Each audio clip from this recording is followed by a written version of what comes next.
Setelah pesawat Hercules TNI AU mendarat, pasukan melakukan perebutan untuk menguasai tower ATC bandara yang selama ini tak digunakan.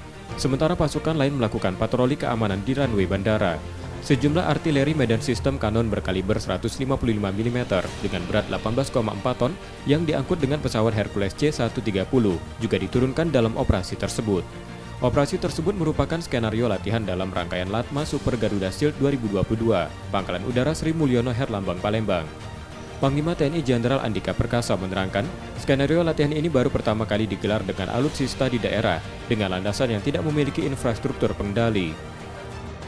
Skenario latihan ini baru pertama kali kita lakukan dan ini adalah hasil pembicaraan kita sejak tahun lalu.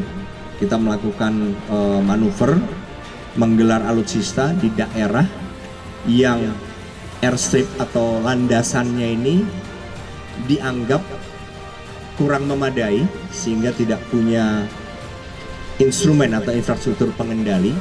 Nah, sehingga dari tim yang disiapkan ini yang kemudian menyiapkan menggunakan infrastruktur untuk pengaturan lalu lintas udara secara mobile. Pada latihan kali ini melibatkan prajurit Komando Pasukan Gerak Cepat atau Kopasgat TNI AU dan TNI Angkatan Darat, serta United States Pacific Command.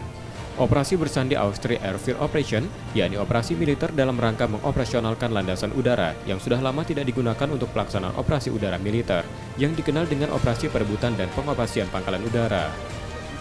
M. Rizky Nurmizan, Kompas TV, Palembang, Sumatera Selatan.